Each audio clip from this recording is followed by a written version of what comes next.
pastor makes a pact to perform miracles, but he never expected one of his followers to know the whole truth. Kwame sat alone in the pew of the small church, staring into space. The lights flickered, and the sound of the wind echoed off the empty walls. Only 5 people had attended that night's service, and none of them seemed genuinely interested. He sighed deeply, clutching the Bible to his chest. God, I try so hard to carry your word, but why doesn't anyone listen to me? Why is my church always so empty? He whispered, his voice breaking. Later, he met his friend Kofi at the small cafe on a corner. The two talked often, and Kofi was one of the few Kwame trusted completely. After a long, uncomfortable pause, Kwame finally spilled the beans. Kofi, I don't know what to do anymore. I'm trying everything, but my church is dying. The other pastors draw crowds, perform miracles, and me, all I see are empty pews. Kofi frowned, clearly bothered by his friend's distress. Kwame, I know you're dedicated, but maybe it's time to think about something different. Different how? Kwame asked, leaning forward. Kofi lowered his voice, almost whispering. Have you ever heard of Baba Juma? Kwame shook his head. No, who is this? A powerful man, lies deep in the forest. They say he helped shepherds succeed in ways few can explain. Kwame stepped back, shocked. Kofi, that sounds wrong. Imam of God. I can't get involved with that kind of thing. Kofi sighed. I know, Kwame, but think about it. Look at your church. Look at your life. If you keep going like this, what will happen? Sometimes we may need to seek help from where we least expect it. Kwame was silent, lost in thought. As Kofi spoke, the idea of looking for Baba Juma slowly seemed less absurd. He stood up, saying goodbye quickly. I need time to think about this. That night, alone in his room, Kofi's words echoed in his mind. Was he ready to risk everything? Or should I just trust time and faith? Doubt gnawed at him. The decision was about to change his life forever. The forest was dark and silent, except for the sound of Kwame and Kofi's footsteps crunching dry leaves on the ground. The flashlight Kofi carried barely illuminated the path, and Kwame felt his heart racing with each step. Are you sure it's safe? He asked, looking around. Kwame, if it wasn't, do you think I would be here? Kofi replied, trying to sound confident, but even he looked uncomfortable. After endless minutes, they arrived at a small cabin surrounded by strange symbols painted on rocks and logs. The place had a dark, almost suffocating aura. Here we are, Kofi said, knocking lightly on the wooden door. The door creaked open slowly, revealing an elderly man sitting in a chair, shrouded in a thick fog of smoke. Pastor Kwame, said the man, in a deep, penetrating voice. I was waiting for you. Kwame looked at Kofi in surprise. Did he know I was coming? Baba Juma chuckled softly. I know many things, Pastor. You are here because you want something you have lost. Crowds, miracles, power. Kwame hesitated, but nodded.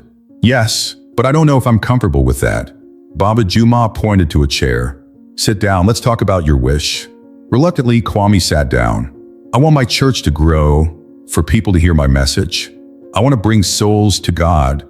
That is possible, replied Baba Juma, with an enigmatic smile. But there is a price. You will be given the power to heal, draw crowds, and your church will prosper. But each month, one soul from your congregation must be given to Lulu's kingdom. Kwame stood still. A soul?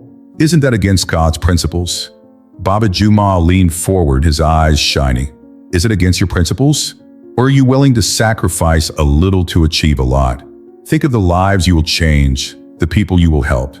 Kwame looked at Kofi for support, but his friend remained silent. What if I refuse? Baba Juma shrugged. Then go back to your empty church and continue living in the shadow of other pastors. Kwame's internal struggle was evident. Finally, he responded, his voice shaking. I accept. Baba Juma handed him a vial of golden liquid. Drink, and what you desire will be yours. With shaking hands, Kwame held the bottle and, after a moment of hesitation, swallowed the liquid. A strange feeling ran through his body, as if a powerful energy was consuming him. He knew his life would never be the same again. In the days that followed, The transformation in Kwame's life was surprising. The once empty little church was now packed, with people from all over the city eager to attend its services. Rumors of miracles began to spread. Pastor Kwame healed a blind man. He brought hope to a woman who was disillusioned by doctors. The news spread quickly, and the church could no longer accommodate the crowd. "Pastor Kwame, my daughter couldn't walk for years. Now she runs through the fields." "God is truly with you," exclaimed a woman, holding his hands gratefully. Kwame smiled, hiding the discomfort he felt in his heart. "This is all God's work," he said, but he knew it wasn't the whole truth. Donations increased significantly. With the money, Kwame bought luxurious clothes, a new car, and even renovated the church. He became a man admired, even feared by other pastors. However, with each month that passed, the date of the next sacrifice weighed more heavily on his mind. One night, after a particularly crowded church service, Kofi walked into Kwame's office, admiring the improvements. "You did it, my friend. Everything you dreamed of is here. Didn't I say it would be worth it?" Kwame, sitting in his new leather armchair, just shook his head. "Yes, but every month I feel like something inside me is lost." Kofi frowned. "Kwame, you knew the price from the beginning. If you stop now, all of this will disappear." "I know," Kwame replied, his voice low, "but the weight of the pact is greater than I imagined. How long can this last before everything falls apart?" The months passed, and the church continued to grow. Kwame barely had time to reflect on his choices. He was surrounded by luxury and recognition, but deep down, he knew that his soul no longer belonged entirely to God. Success seemed indisputable, but the price of each miracle became increasingly difficult to bear.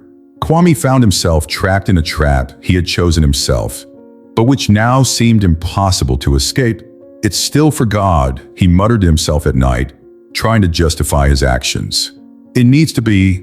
What Kwame didn't know was that the height of his glory was about to be shaken by something much more powerful than his pacts and miracles. A truth that would come to light through someone whose faith was greater than his fear. Kwame was at his peak. Each service seemed bigger than the last, and he could hardly believe the number of people filling the church. It was at one of these services that he met Zola. She approached the altar with a sincere smile and simple words. "Pastor, I came because I heard that God works miracles here." "I believe it." Zola soon stood out among the faithful. She was dedicated, always present at meetings, praying fervently and helping others. His faith seemed unshakable. "Zola is a true woman of God," commented church members. But as the months went by, Zola began to get sick. A strange weakness took over her, and no visit to the doctors could solve her problem. Still, she never stopped attending services. "Pastor Kwame," she said one night, her voice tired, "please pray for me.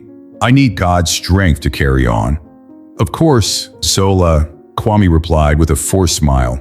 Deep down, he knew she had been chosen by the pact. The weight of guilt consumed him, but he saw no other way out. "She's just another one," he muttered to himself, trying to convince himself. Zola, however, felt something was wrong. "Why am I getting worse even after so many prayers?" she thought. His doubts began to grow. It can't be a coincidence that other people have suddenly disappeared from the church.